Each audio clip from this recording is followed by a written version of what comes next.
안녕하세요. 돈 세는 공엄마가 돈 버는 TV, 이천희망TV 이천희입니다. 지난주에 코로나로 인해서 경제 위험성이 커지면서요, 한국은행에서 임시 금통위를 열어서 우리나라의 기준금리를 전격적으로 0.5% 인하를 했습니다.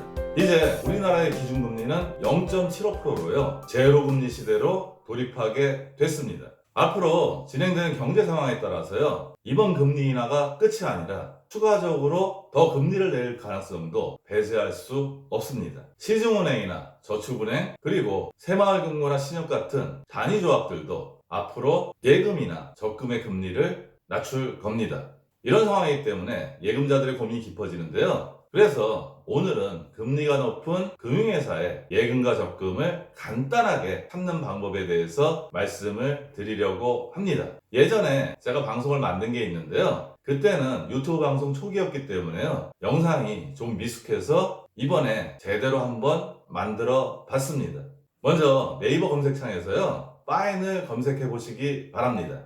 그러면 금융소비자 정보 포털 파인이 나오는데요, 금융감독원에서 운영하는 신뢰가 가는 사이트이기 때문에 이 사이트를 통해서 여러가지 정보를 확인하실 수 있습니다. 금융소비자 정보 포털 파인을 클릭하시기 바랍니다. 그러면 파인 사이트의 메인 화면이 나옵니다. 이 안에는 여러가지 정보들이 있는데요, 그 정보들은 찬찬히 한번 살펴보시기 바라고요. 오늘은 금리가 높은 금융회사의 예금과 적금을 찾는 시간이기 때문에 왼쪽 상단에 금융상품 한눈에라는 메뉴창을 클릭하시기 바랍니다. 그렇게 하면 화면에 보이는 화면이 나옵니다.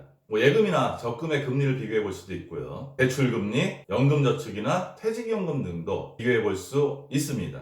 메뉴 중에 정기예금을 클릭하시기 바랍니다. 그 다음 화면에서는 조건을 넣는 화면이 나옵니다. 먼저 예금하실 금액을 입력해 보시고요, 예금의 만기를 설정하시기 바랍니다. 금융권역은 시중은행과 저축은행만 찾아보실 수 있습니다. 국민은행이나 신한은행 같은 시중은행보다는요, 저축은행 금리가 높습니다.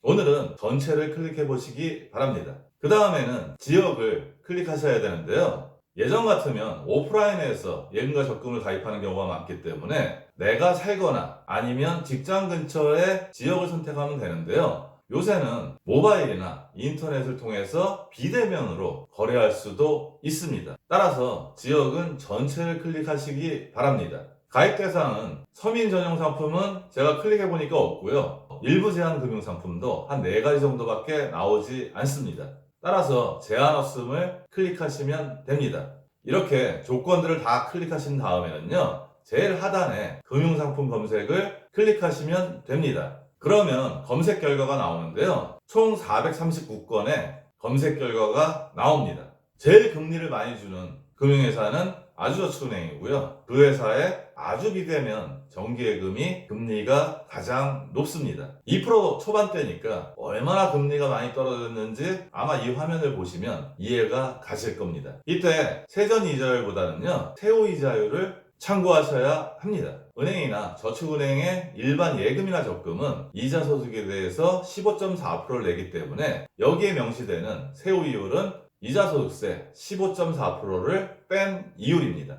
그런 후에 제일 오른쪽에 이자 계산 방식을 보시기 바랍니다. 금리가 같다면 단리와 복리 중에 복리가 더 이자가 높은 것은 잘 아실 거라고 생각을 합니다. 보시면 알겠지만요, 이제는 인터넷이나 모바일로 거래하셔야지 더 높은 이자를 받을 수 있습니다. 제 방송을 보시는 분들 중에 모바일이나 인터넷 뱅킹에 익숙하지 않으신 분들은 앞으로 좀 익숙해져야지 한 푼이라도 높은 이자를 받으실 수 있습니다. 지금이라도 모바일이나 인터넷을 이용해서 금융상품에 가입하는 것을 익숙하게 만들어 놓으셔야지 손해를 보지 않습니다. 이렇게 검색한 후에 끝난 게 아니고요, 그 다음에 한 가지만 더 비교해 보셨으면 좋겠습니다. 아까 금리가 제일 높은 회사가 아주저축은행이었고요, 상품으로는 아주 비대면 정기예금이었습니다.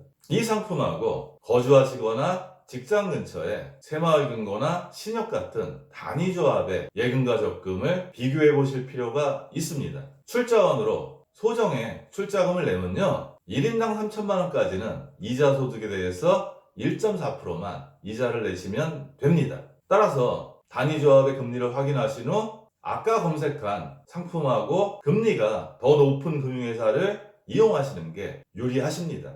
앞으로 경기가 회복될 때까지 상당히 오랜 시간이 걸릴 겁니다. 가뜩이나 저금리 상황에 대해서 괴로웠는데요. 이제는 초저금리 상황이 됐습니다. 이런 저금리를 극복하기 위해서요, 펀드나 다른 대체 상품에 투자하시는 분들은 그나마 고민이 덜 하신데요.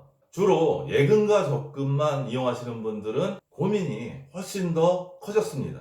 아무리 저축해도 돈이 불어나지 않는 시대가 된 겁니다.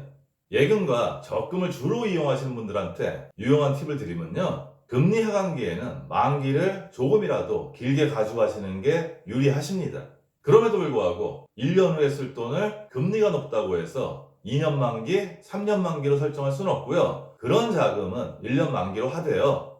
2년이나 3년 후에 쓸 돈 같은 경우는 예금과 적금을 새로 가입하실 때 만기를 2년 정도로 설정하시면 괜찮으실 것 같습니다.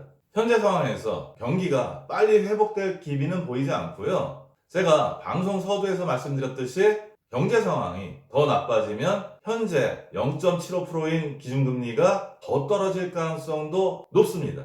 따라서 예금과 적금을 가입할 때는 아까처럼 금리가 높은 금융회사를 이용하시고요. 만기를 설정할 때는 최소한 2년 정도 설정하시는 게 현재로서는 유용한 방법이라고 생각을 합니다. 오늘은 이자를 조금이라도 더 주는 금융회사를 찾는 간단한 방법에 대해서 말씀을 드렸습니다. 오늘 내용도 도움이 되셨으면 좋겠고요. 오늘도 행복한 돈 관리 되세요.